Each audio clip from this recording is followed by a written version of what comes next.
guy yajja gwe Kasuku bamuwa concoction eya manpower ajetegeza namba there is a problem here. Our young men don't understand. Bamugamba got a Red Bull, got an energy drink, take a mukoko, take a muaraji. Manpower. But do you know what that's you're doing to yourself? Tabu. Do you know what you're doing to yourself?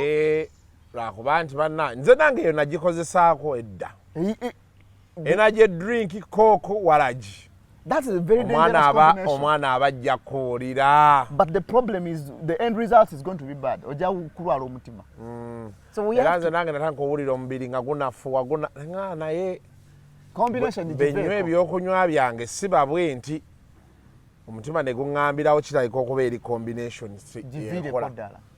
so we have that information gap Kasuku. Aliyo chali yangamba ali anyo chewing gum katulumi ali chewing gum atenga alino gwe bakuli kachewing gum nekaingira bukudayo mchara yirabira nabere omwo aganda nonya kantu nekambula ninga nali nuna nonya kantu nekambula ne later nangamba I was showering, I found something in my... What did you do to me? Kekwata somewhere nekayo chao. Tomorrow I'm feeling uncomfortable. So health seeking habits. Now we can go back and go bakuli. It's okay to find out. Umuntu go bakuli ya unyatia. Ndi wano Buwambo Banda. Just like 2 kilometers from YMCA University. Wetuli wano. Linoliyetaka bulijjo lyembagambako.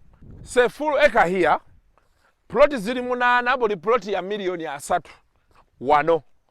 Kino kyechapa eno yegundi ya wano sketch. Bweti bwefaanana. Zino red titles zino photocopy ndozo ziraba. Ne gundi yako yino gwe kastojja tukuweerawo. These are red titles. Tewali olusasula transfer forms n'ekyapa ne IDs zaffe ng'ogenda nabyo. Neighborhood nozo gira abantu batandise okuzimba. Enamba y'essimu weri wansi awo tukubireko tukole site visit tulabe bw'osobola okuba ng'osasula. Tekuliko akufera tekuliko ki. Ebyapa bibino nze mbikutte. Olusasula boti n'omalayo kwata.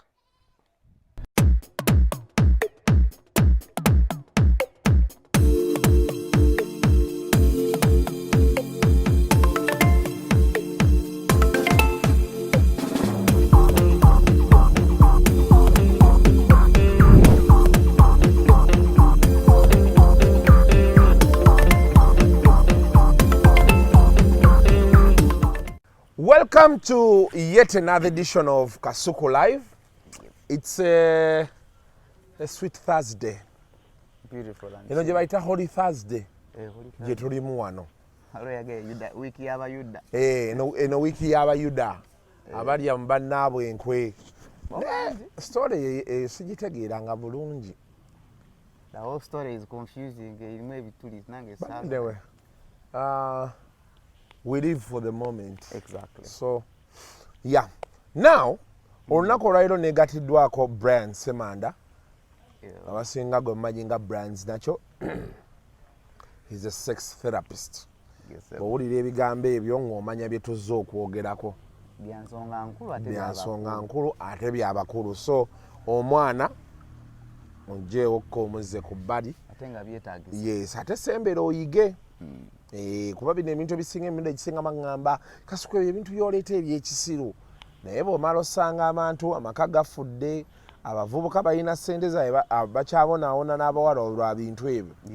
Lwe bategeera ne bajjukira kale Kasuku yakyazanga omusajja ng'ayogera ebintu ebyo. So naye munaye okolera abantu munnange ba appreciatinga. They really say, man, thank you for always bringing people like that helping us. I remember trying information. You know, there's an information gap. Bobera ngane channel nga tega ba information. That's trouble. Yeah. Abantu bakuwandika no beda nga ekintu ono just yetaga muka information katono kitereza. Ate kati kye tuyide ekizibu nga tutandise sheno. Enamba eziyita wansi zolabako Facebook Kasuku, Twitter Kasuku Live biki ebyo ezenamba za channel. However, waliwo scroll eyitawo waliwo squeeze back kyekyo half olaba ng'eno kalango eno twogera eyo squeeze back. waliwo logo placement ezo eziyitawo awo n'olaba brands nakyo n'olaba shukura habo n'olaba Ryan Air Global Cargo Express n'olaba Back for Me nga ziyitawo awo kati ezo ennamba eziri okwo ze z'aba client nfunye obuzibu bungi oli ayingira message yo Dr. Brian n'omugamba mukama wange n'omuwa ennamba yo tebakuweza ku bitundu waliwo abampereza ebitundu nagala Dr. Brian wano kano kali nnomo nga yeekubye akafaananyi nga yeekubye ekifaananyi n'akuweereza animal nasika bulungi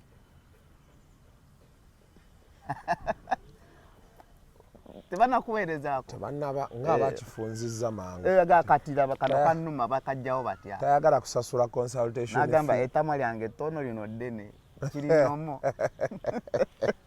awo olaba naaye naye abanayuganda bannaye naye ndowooza okuba omunayuganda kyetaaga bw'otuuka mu ggulu ne bagamba mukama waffe kwesooka otuule wali tukuwaddemu emyaka 2 onywe kacyayi owummule weeyagale olyoke ojje oyogere n'omutonzi kuba w'omalira ebintu by'obeera oyiseemu bibeera bingi anyway sooka obuuze ku bantu abatulaba n'atuuliza. Brian Semanda is my name. I'm happy that we are here today.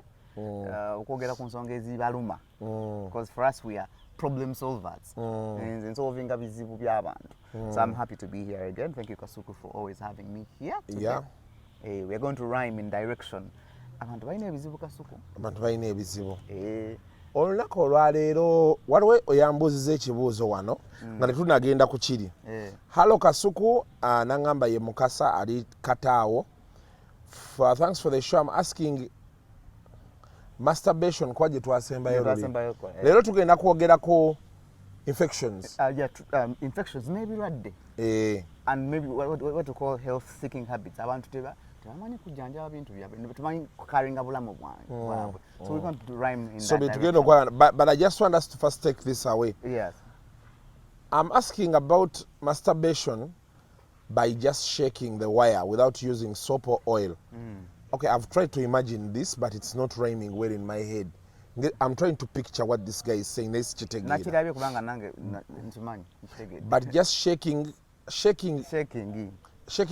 up and down. You mean when you shake the thing up and down like this, you can come till you come without holding the hard wire. How is that? So because we were yogamba the pros and cons of masturbation. Kati gagamba abamu bakozesa sabuni atali okay, some of the things they use you know they are not alkaline to they're not in the same pH with ebitundu byaffe. Yes. So now this one is saying, what if you just shake without touching? Kati yabadde ku physiological damage oba muscle tear gye twayogerako tewamba kwesa amaanyi mangi. The compulsiveness gy'ofunaawo ne bwe ogizanyisa buzanyisa eri omuntu nga yagatta bugasi magulu bw'ati ng'ali mu taxi n'amala omusajja ng'agira bw'ati n'agagatta ng'amanyi kati empale erina weekakuutakuuta some pattern n'okiteekako ebirozo n'omala problem wetujjira nti oweemanyizizza akantu ako. It's about the compulsive state. There's something I teach people called meditative orgasm. You can meditate n'omala nga tokakutte nako, but that's a pattern ky'olina okuyiga over a time. Disadvantages zaakyo ziriwa. Waliwo omusajja yajja recently ng'alina leaky semen ng'abeera nga semen akulukuta. What's that? Gana amazzi g'omala mu mukyala. So we are now talking about a man, a woman? A man, leaky semen. Ng'akasolo kakulukuta. Kitwandiyise nti kati yanyenyeza n'amala. Yabeeraawo ng'alina mu kutambula bye ne katandika okutonnya. Okay. Okitegeera? Nga katonya coming. Ate nga talimena kuyima kati kubanga yena ebyokwima yali yabivaako nga system yafaamu. Kati ngabeera ali awo ayinza n'ozuuka ng'atobye aba atambula bye ng'atonnya. So leaky semen eva ku most of those damages. Ezedda za masturbation. Ezedda nga kubanga kankubuli n'oba nga onyumirwa kazanyisa what time otuuka ng'oli oyagala okakwatemu katono.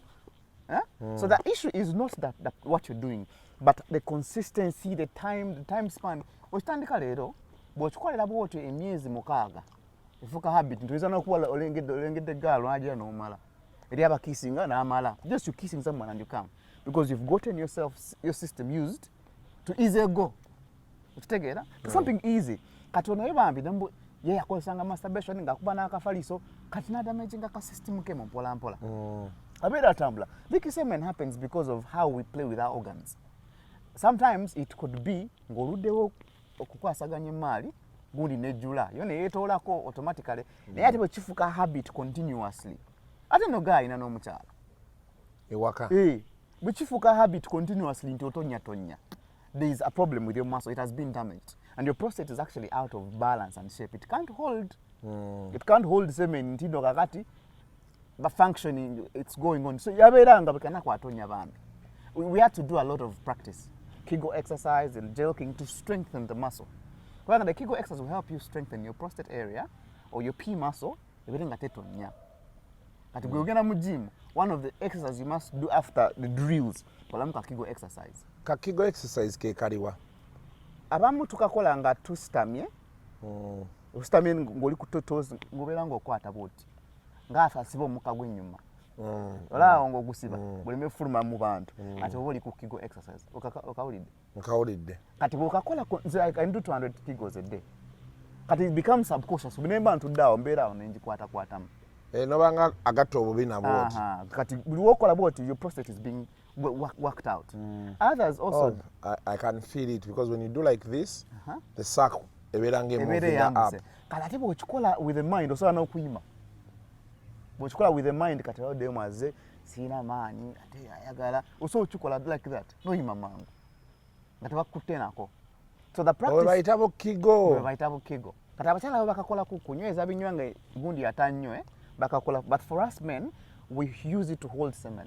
Bw'okola Kegels 200 times a day n'okikolera for a month otuuka ekiseera nga gw'ogamba nti ekankate si bino byakutolokako wakayingira ekinanko owulira owoomera akantu ne katoloka kati ffe bw'okikola for a longer time osobola n'okubiriizinga mutaka n'asigala nga ate akyakalulu n'oyungira muli 2 in 1 ogenda omuvaawo ng'omubiriziro kitegeera. So it's very important for you to bino bi exercise kati eyo kyayitamu kijja muleetera problem eyo because abaana abato bajja ne problems nga olabya ddala emyaka gye n'ekizibu kyayina tebikwatagana kitegeera abamu bajjanga n'omusulo oguyita mu buyisi gagaba neefukira nze bw'olaba at what age kyokka nga bali mu 25-26 ogola history yaabwe byazaakola nga ebiramaginze system ye kitegeere mukama wange. So we have to compare not seasonal leero n'abantu bye bayitamu bivirako endwadde ezisinga nga tezina na bujjanjabi by the way nga tugenda mu managings so ng'ogyeko bino ebijja naturally mu bakyala so oyo ye ekizibu kye right now kanyuma abeera nga ali mu tantric position olaba oliogenzeku massage kasuku mwana akola massage nga mulungi n'oleega naye nga ate nga tagenda kubaako kyakukola ng'akuyita buyisi eno ku bbali that's tantric position kati n'amassage ngeno gye twandiise oba growing area era eyo massage tugikola the linger massage okola nga wakigambo lingerie kati abakyala bangi ababeera ne problems eza feeling zaafa alina going through that process bazikomyewo bupya. The same thing with men abalina old age nalina kamassage pala kamassage technique nayintandise nga n'omwana gwe nkasomesezza banasajja abajja abakulu nga alina prostate issues nga takyayimirira bulungi omwana amubeerako nagimassaging linger area nakola ka prostate n'akamassagingako g'otudde wali era nga muzeeyi atandise okugiramu akatonotono bwe katyo because it's a process. So kati bye bizibu by'abavubuka bambi kati alaba ng'ekyanguwa kinyuma time egenda tuuka ate nabagamba obanga okola masturbation kale nga tolina mukyala tokikola buli lunaku buukawo ennaku. What age does masturbation stop at? There is no age. Naturally wange is 74 yangambye abakyala bamunyiiza ennaku zino n'agamba agenda talina mukazi kati obwana obujja bunonye ssente kayagala nga ate takaluba bulungi ng'ayingidde ng'alaba ssente waziteeka ate actually yagamba noga kati zinenfuna omuwala mugamba sagala kuyingira nyenya bunyenyi oba osazeewo gigweko tumira ku muzindaalo naye takyayagala yingira eri. So masturbation is as long as you're sexually active you can still masturbate. Lwakwate yatuukako ekiseera bambi n'akala nga ne bwa masturbate nga teri kijja like his system cannot produce sperm anymore. Nga yafunamu conditions ze mukulu. So otuuka ekiseera nga awulira ng'amaze naye nga terikize. Okay, bayita okumala empewo.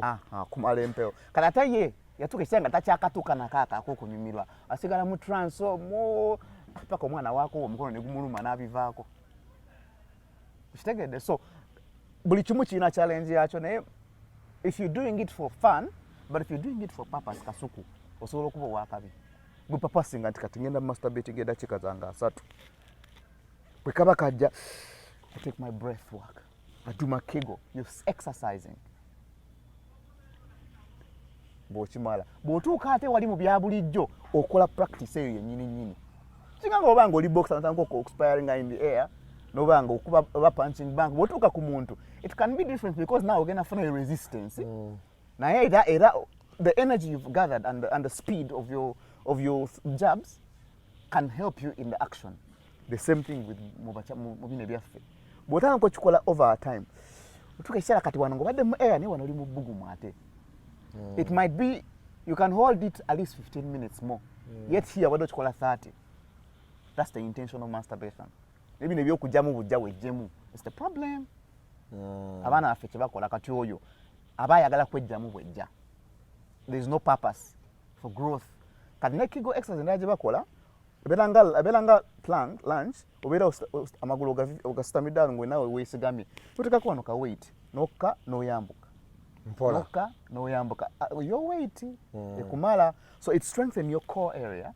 Once your core area is strengthened, your sacral also ebeera efunamu amaanyi. What we call the pelvic floor area. Pelvic floor control. Eyambako n'abakyala to learn to control that muscle. So kati yoyo musajja waffe tumuzeemu bulungi. Ye takirowooza nti kigenda kukomaawo. There is an end to it. Alikata. Teyo baba. Teri bintu. Ne kati naye Brian kati bano abantu ng'abo bali ku kyeyo bakole batya? Nze nabagaye wenyenyemu wiiki emu. Mu wiiki nyenyamu gumu. You know, it's a mind training kasuku. Bw'okitekako obulowooza wali kyali yange yangamba kasita mala eswala yange oba essaala nga guseka. It became a habit. Bw'oba okikola just to release off that jack off, kyetuyita jack off mu luzungu olwangu. Pressure kuyitidde mu makende awo. Jako okole ebirala. But don't make it a habit. Don't make it a habit. So it happens once in a while. But then also waliwo akantu ke baŋŋamba ddala abantu abaleereyo mu muzira. Musema amanyi ate okwezinga ng'adda munda. Kati olina n'otuka ng'olabanga kabbebi be kati. Kati olina omumasaagingamuuko. Bw'obanga tolina agikwasamu mu massaging abeeringa ebinywa biri active. Ke kali ka oil k'olina. Entengo gy'era ako. Ogi massaging ogange tevumbeera. So even if you go a month, 2 months, 6 months without banging. So ogi massaging alakuba ojja tuuka ekiseera at least after 2 weeks okate kagende. Okendezeeko. Zesobola kumala wiiki 2 wiki 10 days olira nga sakurejjudde naddala ng'olya bulungi ng'oli healthy man. Olira ng'ojjudde ng'oyagala kuta. Kati ng'okata ng'okola ebirala because it's about your health. It's not one off. Producer okiwulidde. Yes, do you nyenye omutoga made affirmative. Mugende so kakati kundwadde zaffe. Kundwadde zaffe. Kati mu experiences zenfuna abaana bambi balina problem kasi ku bantu batono nnyo abalina kyetwandise health seeking habits eziri healthy mu bantu. Kasi ku wali okebeddeko omukyala HIV n'okebera ne VB n'okebera ne UTI n'okebera ne gonorrhea n'okebera ne syphilis. Abasinga tukebera HIV yekka. Kati kyekyo kizibu ekira ate naye abakebera HIV amateeka gaffe mu basawo tubagamba lindako 3 months oliddemu okebere. Bayaga bw'okebera wano nga talina abayinza oba yafunye ng'ali mu winde ezaala ate ennyo. Omanyi abantu abatamanyi nti balina ekiwuka oba balwadde be basinga okutambuza akantu kaba active nnyo kuba tekanafuna ddagala ate abali ku ddagala tebakikola. So why are we doing this? Why are we doing this show? To help people abayise mu bizibu ebigenda mu maaso. Omwami yankubidde essimu recently ali eyo mu manga gaffe mutaka we aringinga alina rings nga zeesala zimulumu kamala. Walwaddeko ku nsalika ogimanyi buno bwatukwata ngeno mu kagere wansi edda nga tuli bato ne kayulika wano mu kanaswi nakula nyambala engatto tewazanya ku mupiira saasanya nnyo ebyo kati ye ring ekutuka afuna mwako line niketoola bwetolozi nga kamulumu kama animal kwennyini they are rings nga olaba skin we yewetera wano olaba zino kati nga ye akutuka mabobwanga kafuka bwa katate bwaba ayimi kamulumanyo kubanga kawera kajira kesaze kaba kereze nangamba chava ayina omwana gwebaka naye namulimba namga asijja kuyingira yakuba kana akafi kasitago ofuka katomwana namuyira yamanyi nti bwatayingira eri wali obulwadde omwana yali mulwadde simanyi ye yagamba gwe yasemba okwegatta naye yoyo omwana teyamuyingira yakuba kubika kyabali kati gana amazzi atege gamwocha kati ye tamanyi wekyava naye after a while agero tanka owuliranga kamusiiwa n'atakula n'agenda ku mudwaliro ne bamuwa ointment n'asiiga after some 2 months ayolanga katandisa okukola line kajjanga ka line nga kamusiiwa ne kayulika okitegeera so we have problems with our young men nti twandibasomeseza the right way even to use a condom kubanga tubagamba abantu abasomesa abantu how to wear a condom the wearing nga mutaka yereze bulungi ne ate abaana balina weak erections ate baba bagala kwambala condom tesobola kukola weak erection tekolera ku condom ebezanyazanya nti amazzi gayinza okukola ki okugiyingira so we have that trouble nti our people don't have information tebasomeseddwa bulungi I think you know the challenge we have in especially Uganda as a society there are things we have chosen to be conservative about so ojja kusanga kati ngoye ekyo kyakunyonnyola nga abantu bangi bakiina naye bw'ovaayo kati nga wano n'oyogera nti bannaye abantu muyiga okwambala condom this is how they put on a condom you're supposed to have badde mbaliza ne dude kaluba neegonda to show people how it works naye problem yaffe gitusanze mbavukanaga mwana nakosa condom naye simanyi wakindwala nze sikuseba kanko mwala live oganaga bizo byokyanga ekikulu eno akasobola kanka kabeera wiike kati njizanyiramu ate batugamba bw'obuusa condom buli w'omala ajjako kyuse olio kyali yangamba ye ajozanga nojoza ayinemu awulira akyayagala n'agigenda mu sink n'agi imputinga n'ajoza n'agizaako kati ate buli bugundi oba buvuddeko grease aba avuddeko ending up ngeyabise so that's how we ate with weak erections era omaliriza ng'eremedde mu mukyala esigalamu ne bafuna issues ezo of drawback so kalate bwesigala mu mukyala kizibu nnyo ngamba nti esigadde mu mukyala tegwe tocontactinze ku their fluid okitegeera mukama wange so the infections we are treating right now ziri abnormal now namuna aba akasolo k'abakyala it's one of the most healthiest part of the human body kubanga ko katonda yakakola nti bekawuliranga waliwo embeera nga kadischarginga naye ate akama ko kacontaininga kati abaana bafe abasinga infections balina ennaku tuzinoonyerezaako nga zirina kuba za mukamwa ate osanze omusajja olweda awunya akamwa olweda alina cavity issues akugudde ebbakuli kati sokondeko Brian so you check someone nga infection z'omukamwa ate aziyina wansi nga infections alina tezitegeerekeka walakalwadde ke bayita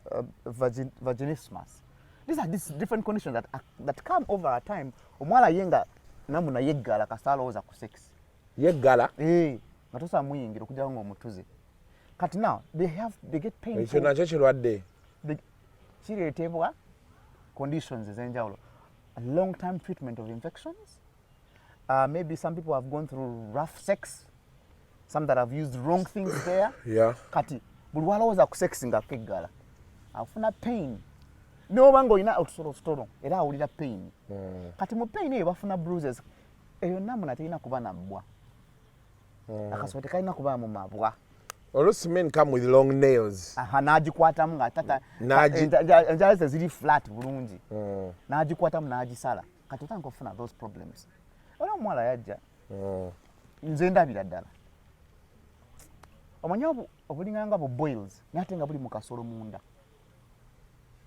boils bulinganga buyuteyute bubeeramu n'obusirasira kati ye nga munda mu vagina mwe buli nga butulika ne bukola obusirasira kati gozize okugwa mu bakuli tomane totegedde muntu gwojanjaba abaffe that's like you kalate yagamba tayagala muyingira naye anyumirwa nnyo okumukola kungulu because eriwa kasito oyingira bwabika ne bumuluma naye all these infections that we are getting right now are health seeking problems we are having nakugambako olumu omuwala omba mugamba okufuna virginity n'abayo petrol yalina kyaliwe ng'akomaawo mwana mugamba n'abayo petrol emotoka mbwa aleeta embeerera akasolo tekaafa bufi ate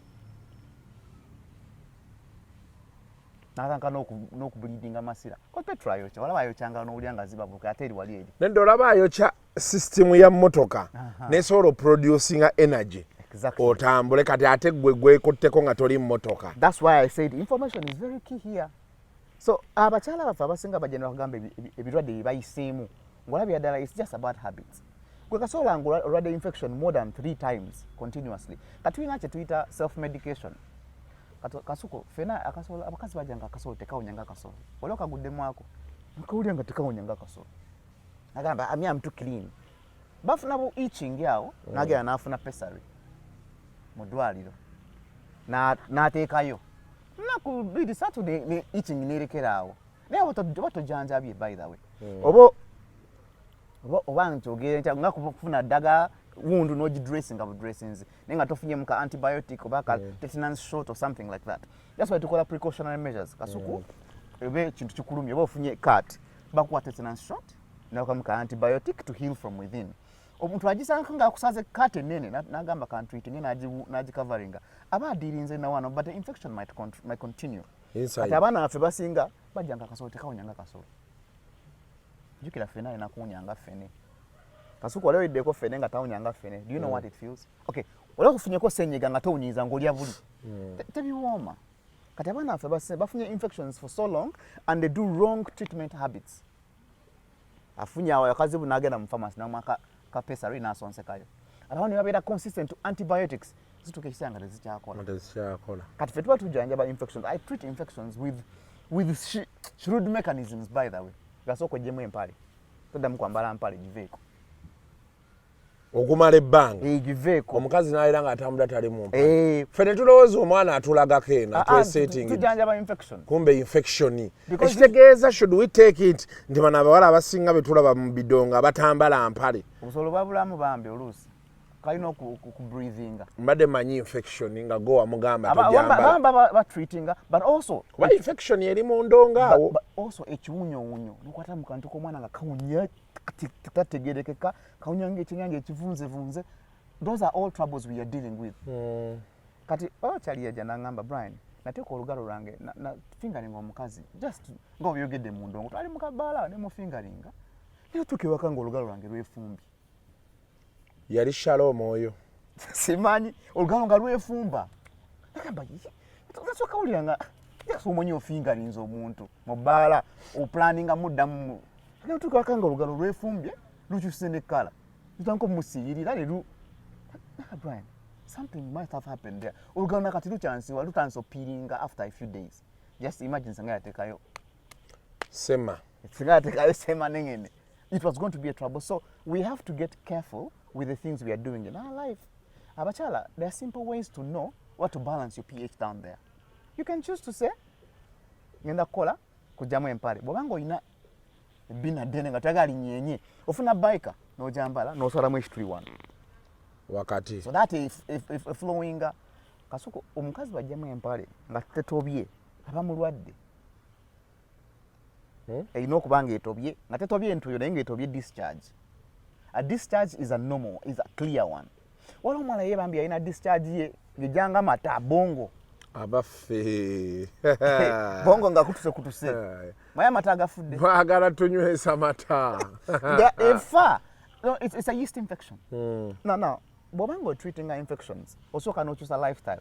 Every sugar giveeko baku sodas baku yeast like a bread ne malt beer. Because if you're treating an infection that is yeast, first deny the body the yeast that it's feeding on. That's why omuntu ajanaga Brian, I've treated this infection over and over. Wabangi ajindetera. Let me tell me about your life. Man, I love cake. I'm a baker. I take ice cream. I love ice cream. We do pizza. Like that. Tubaswa na eat pizza. Pizza. You cannot get healed. This is all yeast growing in your system. Nosango mwana banabayo sabuni. Another place that actually is consistent with infections is the swimming pool. The swimming pool, they put in chlorine to avoid, to keep the water as it is. Whenever you get in that manner, because chlorine is basically maintaining a certain pH of water. Now, Bogenamo pool, your vagina is different from that. The pH is different. So you must wash a certain way and use something to keep the discharge out. They don't care about that. Mumbalakaso. Zinembalakaso. Mbalakaso zimanyi. Nzimanyi so. Ngazayo ziyulika. Ziyulika bwagenda mpira yateru balutalo kwanga afuna ebwawo nenga chavera ku infections yafuna. Ngafuna wano wayulika. Embalakaso. Abamu bafuna troubles not because they should have gotten, but they were careless. Abantu katande Kampala mpa no kalaba, go to a hospital immediately. The moment you feel something. Tuina challenge ya self medication. Yo. Abachala kana akantu kaze mukwano gwe namugamba nange nakafuna naye bakajjanja babwe bati. But our bodies are different.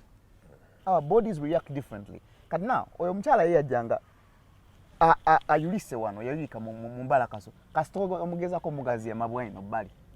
Nga wa ko yali munene munko naye nga bambi ayulika wano. Naye ate yangamba it started way back the first time she had sex. So that's when it started. No, it could have not been that. It's about care. Bofuna akasali kakano. Some people's skins are very sensitive. Learn how to do it. Take a powder. Ono powder kiteka mbana. Waba baby. So that te wabisiwala. Wabirenga wakalu. Bogate ebisambi. Notandika okutuyana. Take a powder in here. Ate be free. Tango Kampala free dresses. Kampala yo chakasuku. It's hot. Kampala yo chaka. Tademu bike, tademu empale jeans. Tewali breathing. Wala mwala yaja for waxing. Nagamba nkola waxing. Wala mwala yaja for waxing sometime. Nena nambulya mbizuye bibaita mwe waka. Bange tayagala gwa bakuli. It's the only thing that turns me on. Na yena jamu empale ngali wali katanda. Ndi wano preparing a wax. Akawunyo ni kavayo nga kali so strong. Nga kama chicheche chunya. Na tunulia akasolo kasuku. Nga kaina bumps. Bumps ozimanyi. Zinezile bitututu. Yuke abulika tututu masira. Bulika tututu kola akubump kama moto sira not sai. Kati go gamu bakulinga ine bitututu. Sure ogenda kumya kubusai no busira. Nga negwe mukam. Ne mutega ndabiramu. Gwe kino sobola okukirya. Can you eat this pussy really? Nga alina akasola akabibambi.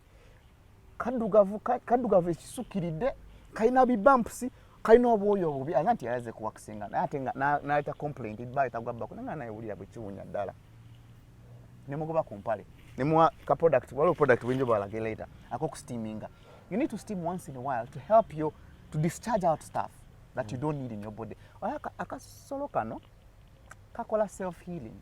Nebo kayitirizo kakola bye katalina kola nga kalina infection heat healing mechanism die. Ngabona nganti emotoka inabi yekola. It's automatic. Ejakwe charging a battery bichi. Nebo bojikosa a certain way, it won't do its automatic system as it's supposed to do. Maybe for FB kuba. Ntikati gwe first of all oli abubi. Your habits are bad. Weba kanoli. Bonane bakuyibwamu ekirunge ekyenjawulo. So you're changing your pH down there. Because everyone comes with a different thing. Katwale ebijanga biri homono. Waliwo ka condition kubaita endometriosis. Kakwata abakyala bijanga bya luzungu moko katono. It's actually not, it's a hormonal thing, but not known what causes it. Your uterine lining produces something outside it, getting anga eyomunda mu uterus. Kati people like that can't give birth, can't have normal sex, can't be wet. Baba dry. Can't be wet. Don't want sex, it's painful. Kati fetu diringa ne symptoms ezo, it's not treatable. Kati symptoms ezo, ofunayo ka follow me kange, oba cannabis oil. aba coconut oil n'osiiga ngawo katono so that the area doesn't dry up. Jukira bwekala naye tandika okuforminga obulwadde bwayo. It has its own bacteria. Pussy has to have its own bacteria. Naye bwe ziyitiramu ennyingi ennyo ate zitalina kubaamu erwala kati ffe kyobaba buli we ziyitirira ng'edischarginga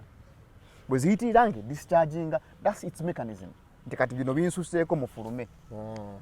Kati goba ine empale kati abaana bagenda tulimba nti akozesa panty liners. Naye bantu batono nnyo ababeera ne panty liner. N'agikyusa every after 3 hours. Bwagigenderemu ku makya bwakomawo nayo rego naye wana nze I wear panty liners so I control the discharge. Bwe discharginga ku panty liner era ekomawo. So panty liners zina choke every head every at least 2 to 3 hours jako tekekenda. Kali awasigadde mu panty plain yosinga. Era kubanga abazungu bakola no dischargeable knickers. Kaje okambala olunaku beruggwako n'osuula. Naye nti how long kate fe bakoma twasazeewo nti tujambalira ddala giveeko but be comfortable. Naye abantu anti ennaku zino bacomplaininga abakazi tebakyayambala mpale tebakyayambala mpale. It's for your own health. So people don't understand that it's for your own health. It's for your own health. Olwedda nga nkyali komando nyawo zinatundanga nga libulaini wano ngeno ekwata bulungi naye nga wano already wali ate nakati gye ziri bazitunda by the way ng'owulira toyagala kunyeenya nnyo ng'ota. So our treatment for infection starts from here Kasuku. Toilet yo eyewaka. Gwe ng'omukyala beera ne discipline nze sigendagenda buli toilet. Obeere nene eyewaka nga gye weesiga. Ate ng'ojooza buli lunaku. Work with jik. Work with either tea tree or neem oil. Neem oil nja kukabalaga kabeera katono. Butulage kati. Tutandise treatment. Baya neem oil kano katono. One of the things it does, it's a very good antibacterial. It's a very good probiotic. No kateka butesi mazigo agokunaaba. Okutawaza. Drop a few drops nabayo. If not, funa bicarbonate of soda. Bamu tuna supermarket wa 7 abamu 5. Teka mu kumaza akajiko katono naba. Now we have a problem with our water. Amaza agaita mu Kampala wakati ebisere taps inkadde. Ziri rusty. Kati abantu bajja ne bafuna infections nga tamanje zibala bana I'm clean. Sina namusajja gwe neba kana yenzi nakati ndisingo ne infection teziwona. Ogenda kudayo ku mazzi ganaaba is the problem.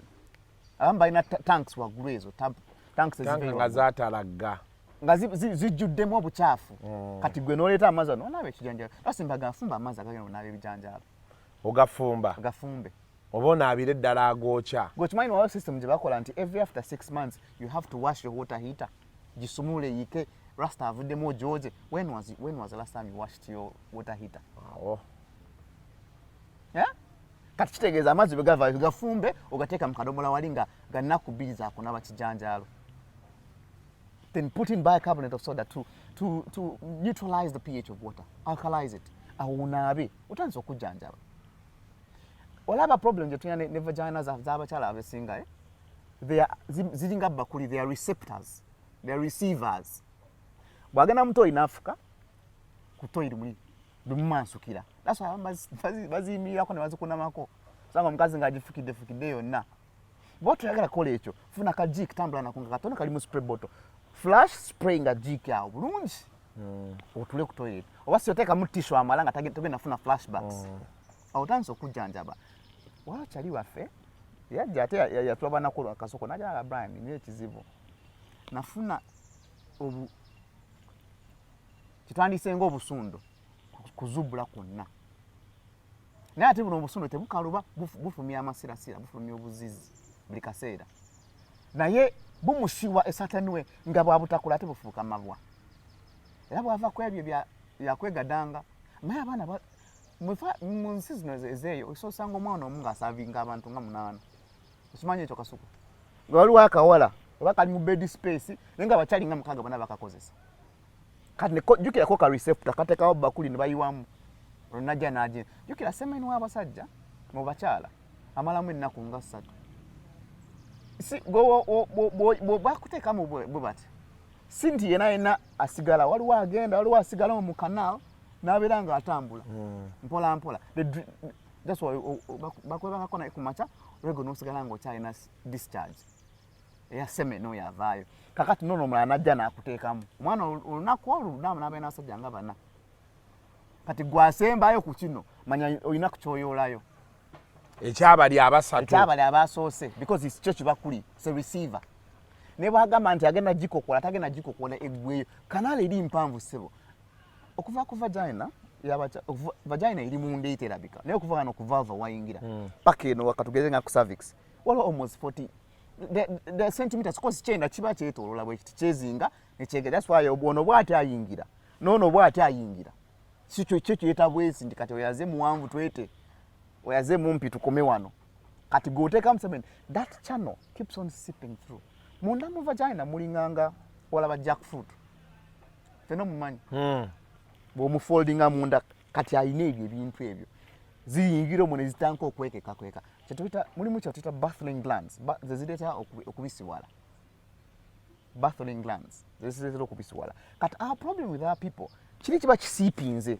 kinyweddemu ebyo kifuna time nekitanka okubirizinga mpola mpola that's why okugamba the egg omuwala okufuna olubuto osobola kwebaka naye leero n'afunayo kyalwana yeebaka naye leero n'owulana yeebaka naye enkya naye ate ono eyasoose nga yeyafunisiza olubuto namagana nebagana kyali banaku olwo olunaku naye nasembyayo Brian the following day naye ate ngo ono eyasoose yeyafunisiza olubuto jukira semen can be in your body for 3 days ngekyanoonya ggi kati yasinga yeyatwala si kuolwo so the issue is we have information gaps kati osanga omwana these baffling glands nazo zirwala they grow what we call the baffling cysts baffling cysts ezo zolaba zabika nansonyiweko bannange baffling cysts ezo zabika era bamanyi no zi operating era omukyala bambi yaje ne bagimu operating nga tabisuwala ne bwokola otya nga bamusalamu munda omwo ne baoperating the cysts can actually burst out kati nga yo kubisiwala namuwaka eboni ne kafolo myajerebere cause ko kaseereza buseereza so balancing your pH would be an ideal pattern naye byokozesa must be something that is natural and edible. We have people who are doing things because they heard so and so is doing them. Let we know kubane researched avenue. We have researched there's something called vaginal atrophy. Ndaya kubachala bali 40 and above, pre-menopause exposed. The vaginal atrophy, yes, kawo nebange tabirimu. It so happens that at that time, oyinza okufuna omukazi omukadde nga virgin. Ngenanka yekwata vaginal atrophy. Mama nali nebuuza nga yekwata vaginal atrophy kakati awo bafuna pain bambi nabo ate bate babisuwala as natural as they should be. That's why baba balina okunywaka kifa abakazi kiyambako that pattern, the hormonal imbalance. N'onywayo ka eboni kange and then you wash your system. Why daga ediyoza enseka obulungi balita asparagus abeera mu supermarkets ezisinga by the way bubanga bwogenda mu nakasero bulinga bukajja obutono wakulanga engalo buwanvu naye nga bwetemangatema ekikajjo bwobulaba buyamba nnyo ku infections and flashing out naye kaffe tubukola mu powder tujjayo ono UTI free infection. It washes your system. Mulimu marigold, mulimu asparagus, golden road, cauliflower. They're all washing your system. And then maybe a bit of clove. Ne cloves is okuwoza system. Ne cloves okuwoza system. How we manage infections onywaka no use the system. Bobaka nwedo so fuka na kwezisooka because it's basically washing the system. Yes. Katumano osika katongo janja ba infection this year. Eno maintenance nabagambe no maintenance. Eno neem oil. Oyo neem oil osiga muko wali. Osiga eri. Otonyeza muko. Onywaka no sigayo. Ngabo osigayo. Ne obofune like bumps zino. Pano kama ne bumps. Bumps zikola mabwabwa. Kati sigawo. After shaving also you can apply. Neem oil no muteeka wali. Waliwo aba shaving and ebizimba. Ebizimba nafuna the bumps zifuna bo buzimba. Omugamba mukama wange tuki you froge. Tuba tufunya abantu baffe nga balina endwadde ezitalina kuba mu bitundu ebyo nga zaava zirina kuba walala ate nezigenda eyo. Waliwo omuwala alina ka dildo ke naye ka dildo kali baakateekamu a certain liquid nako kamala ng'omusajja bw'amansula. Naye ate content gye kamala ye tamanyi what is in there. Katawoza akakuyiwamu ki content gye kamala kale okanya ne balls zisebo naye akateeka ne ka vibrate nga bwe kaba kagira kayiwa.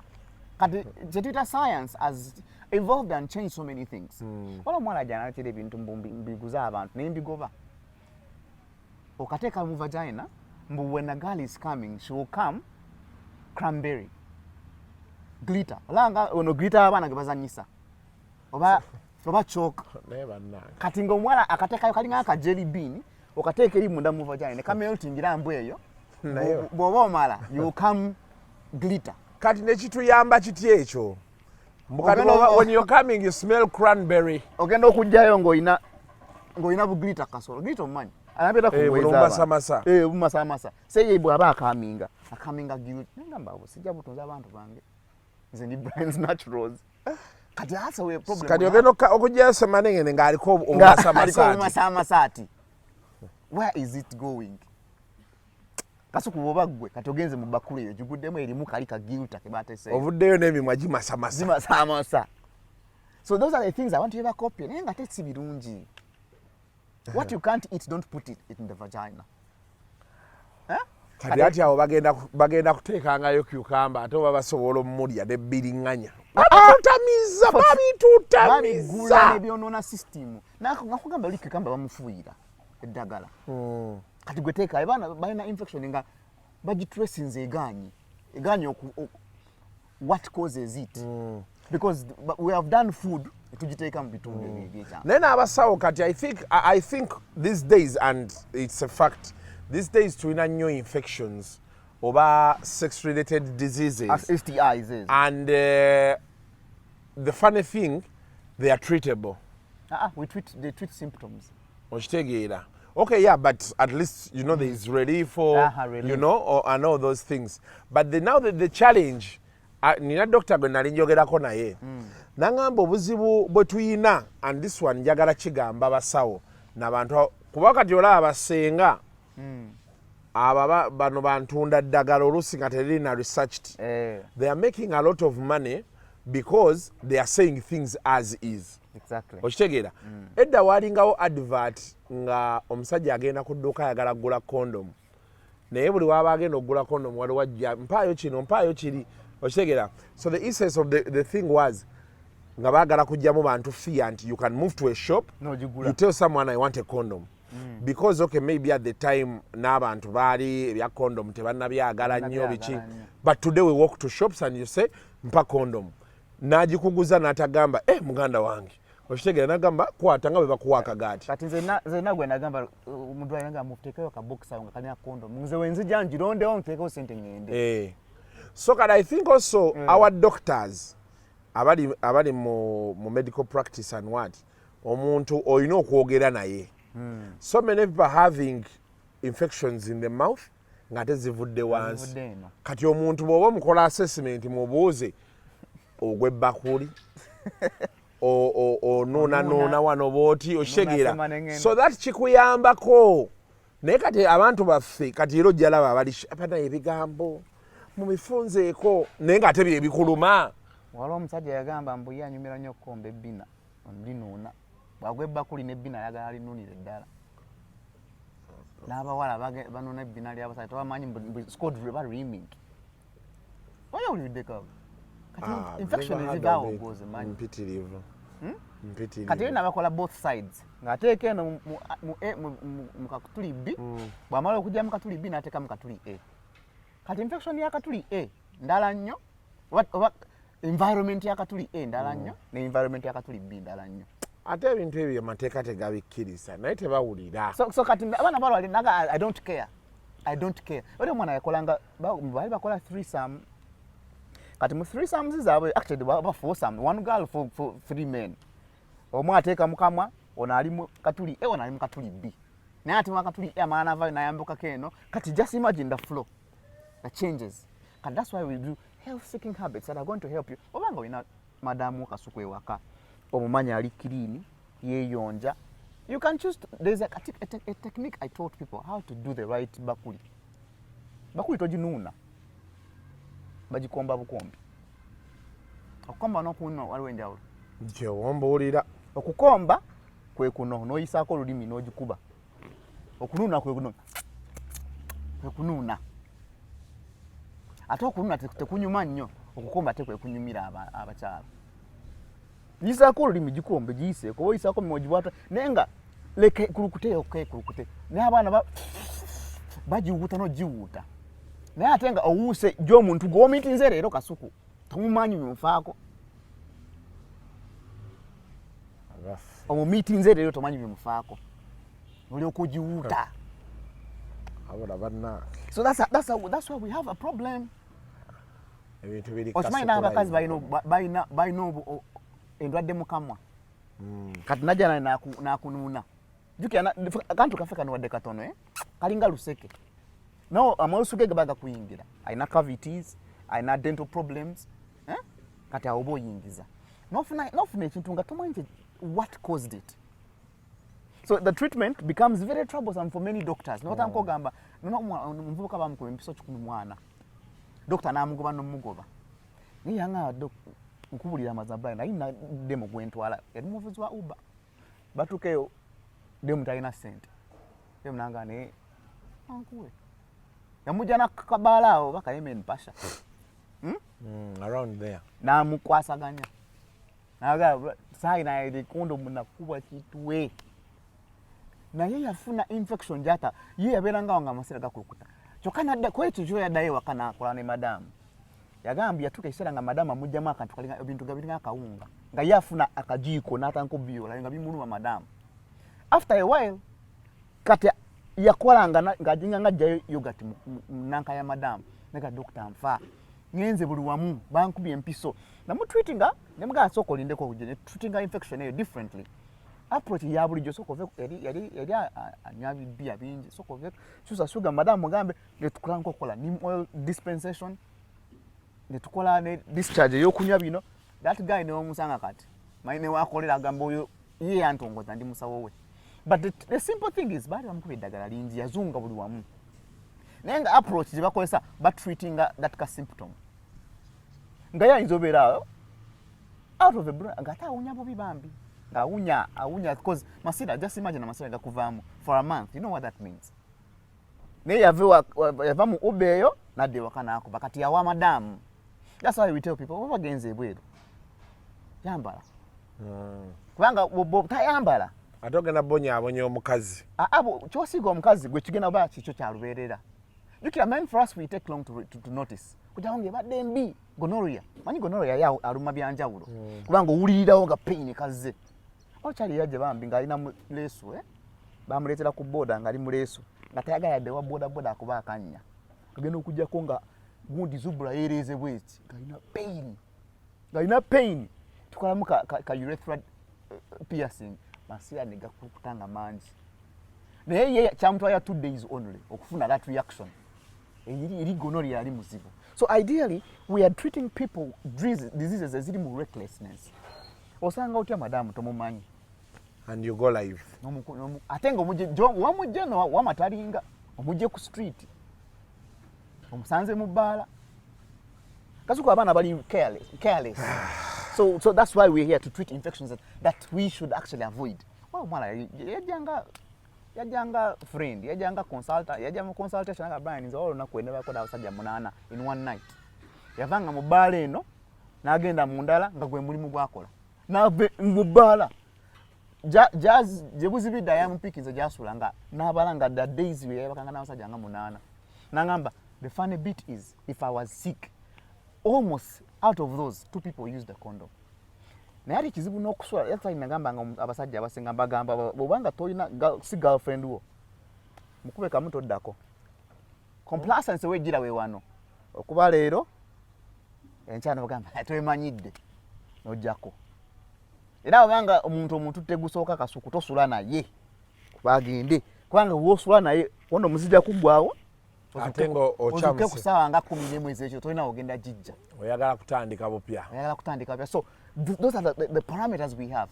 Eriyo mwala janga ye reacting ku semen ngomusajja kasitamu maliramu any man kasitamu maliramu agenda zimba kasolo vagina ejja kuzimba abere mu pain nga tatambula the following day na resulting ku condoms ezimu nga zimu reacting ako nafuna particular condom nga taita reacting ako. So we bobo dealing ne bile be careful about your health kasuku nga gwo omuntu kino kinkolera kino tekinkolera.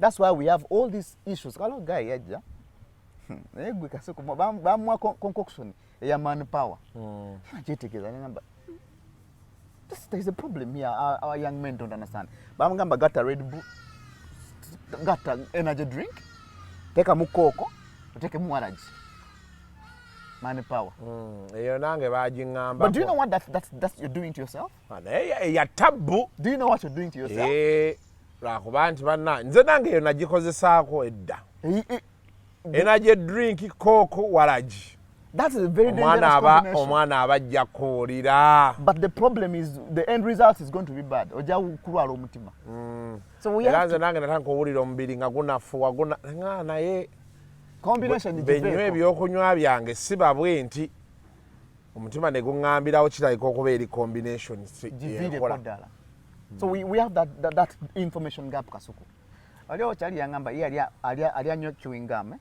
kati lumu yali ali chewing gum ate nga alina ogw'ebbakuli ka chewing gum ne kayingira bukudayo omukyala yeerabira n'abeera omwo nagamba nanoonya akantu ne kambula naye nga nali nuuna nenoonya akantu ne kambula ne leeta nagamba I was showering. I found something in my. What did you do to me? Kekwata somewhere ne kayochao. Tomorrow feeling uncomfortable. So health seeking habits. Now we can nyini gwe bagenda ogwebba kuli. It's okay. It's okay to find out. Umuntu go gwebba kuli ya unyatya. Jiunyeko. Kati nze nabagamba vagina color. The color is supposed to be off pinkish, magenta. Bwala nge myukiridde nnyo ekisukiridde. Eyina obuzibu eyo. Anti abasinga abasajja amataala kuba tekuli nagigwamu bagwa bugwi empunya yaazo yanjawulo gwegiwunye bwolyanga kali so off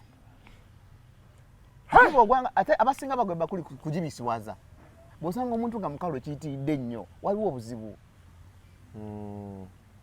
obuzibu kasala mukalu ekiyitiridde ennyo bruises twakolako research lwe tugamba abantu abasinga bafuna infections zino tebazifuna because the person they were with yali mulwadde it's how they used it osanga omuntu n'osoko abaana bakola akafuutuko kaleeta ebizibu I'm saying this not because I'm teaching people. There's a friend yaja nga alina girlfriend gwayaga nannemerako doctor yamugambye they can get pregnant n'atafuna namugamba but bamugambye alina kuba so wet ono ayingira amale bumazi taluwaayo ono ayingire kumala bumazi omuwala yali mulwadde ate nga negaya akimanyi namuwasa nomuwasa nga wakiweesibako mukazi naga nze gwenjagala they have 2 kids now simanyi their status now naye what we did make the thing very wet tokola speed twakolesa kintu ekisinga okulwaza abantu bruising kasuku tekisinga okulwaza abantu bruising eyo speed gyokola eyo ogenda ofuna nga obabuukiridde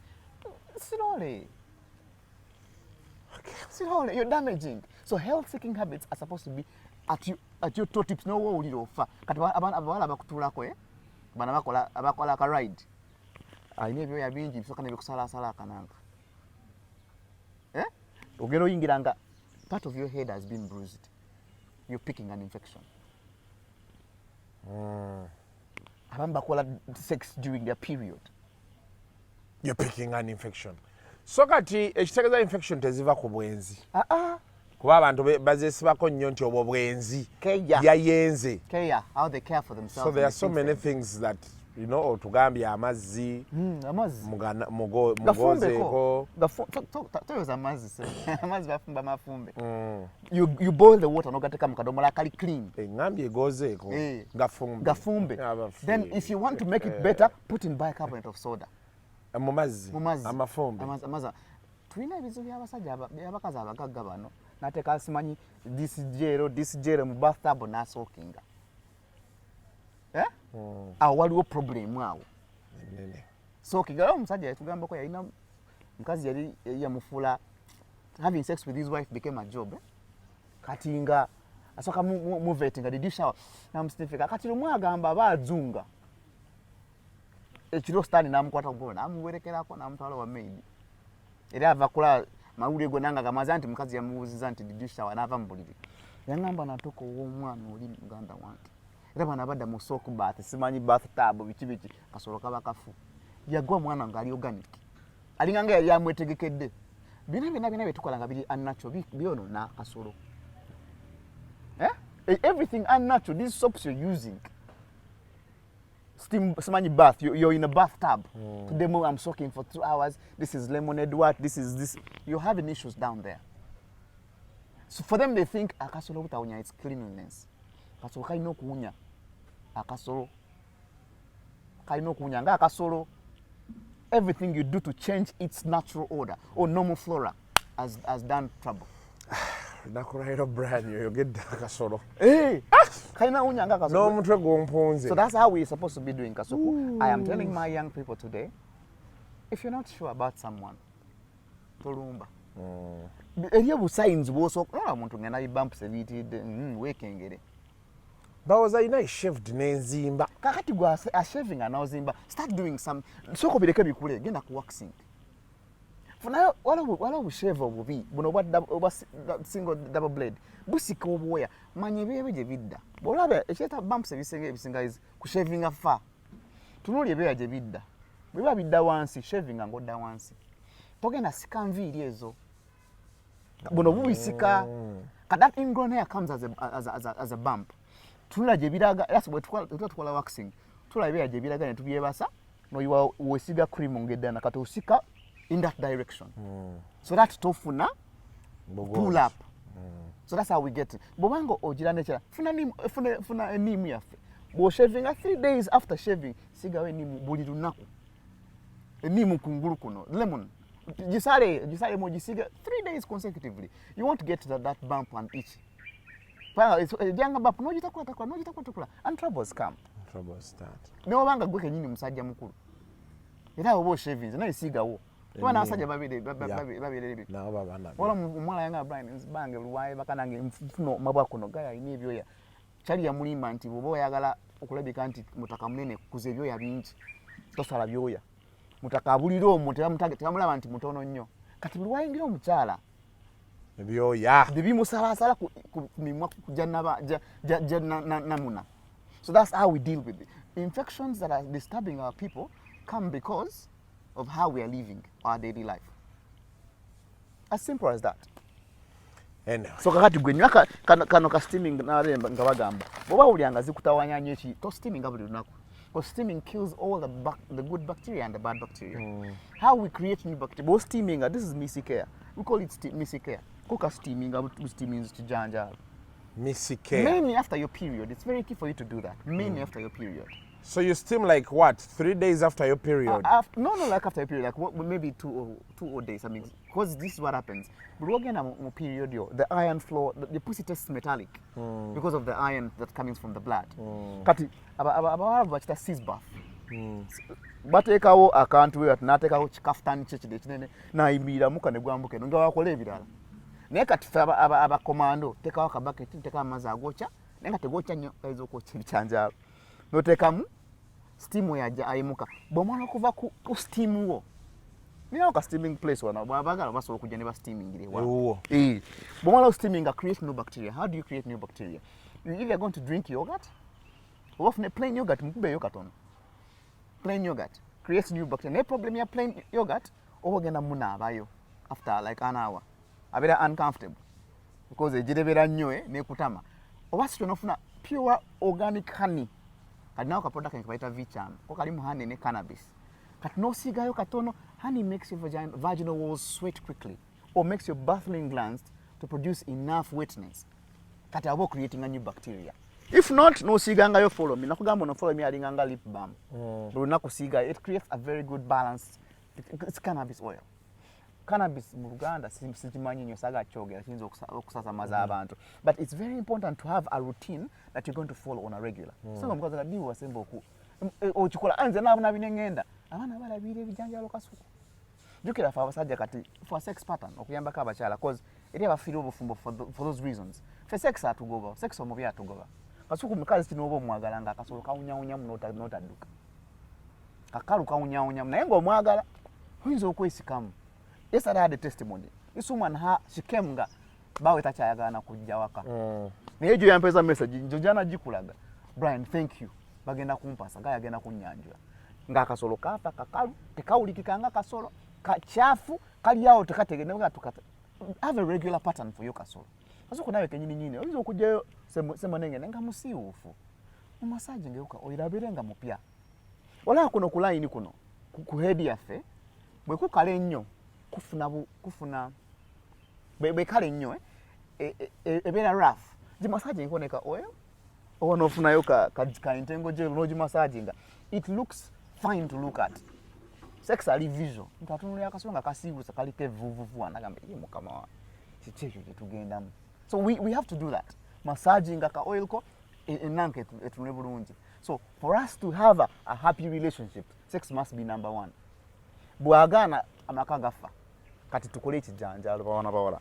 It's very important. Teka sente mu kasolo tojja kufiirwa zivaayo sente zodde mu kasolo kasuku zivaayo noba muvubuka ziteke mu javaayo werabirire. Brands Nacho ali koma mboga bogo wano ku Prime no yambo kaboti ina kaline kromele kisemberayo ddala on your left waliwo kalina gyazimba awo mabegaawo waali 0701 717167 0701 717167. They will get all over social media. Brian Semanda, JD, Mpola, but we have to stay in a place of health. Yeah, especially that kino ekitundu kasaki bakiramu minu akasuku gwe njagala okimanye batu kafa abasajja wano wafa mutima gwa kugenda bw'owulira nga olina weak erection problem down here, it's coming from up here. It's a whole system.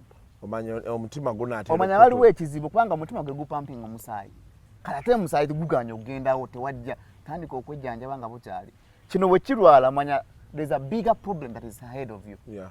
This is where most health comes from. Abaana bafuna cervical cancer. Manya there's cervical cancer but sometimes there are no researchers that have proven that, but they are saying uncircumcised men they carry a particular virus that can affect the cervix. That's what they say research. Uncircumcised men. So genda bakusala ekiriba or very clean. As simple as that. So thank you so much. God bless you. Until next time. Hey, Mr. Ronnie. You. Mbadde siwulirako kigambo kimu mirundi mingi mu kifo kimu naye okiyitamiza but nga bwe twatandise abaana mubajjeewo nga bwe twatandise nga tubagamba I don't want those complaints. Unfortunately it's a medical show. Sometimes things have to be said as is. They are. Yes, so wekinayiso obyo jatusonyiwa, but I ask picking amchoize okyuse okusinga complaining omanyi tuyina abaakajanja ate be basinga okuba n'obulwadde buli kiseera waki yayogedde bw'atyo. Please sooka wejjanjabe olyoka ocomplaining. Enamba njikuwadde omukulu osobola omukubirako abaagala okujja kugambya alina ka steaming area wano n'ojja n'osteaminga n'otereza embeera n'odda engolo. Mubeere bulungi, mweraba.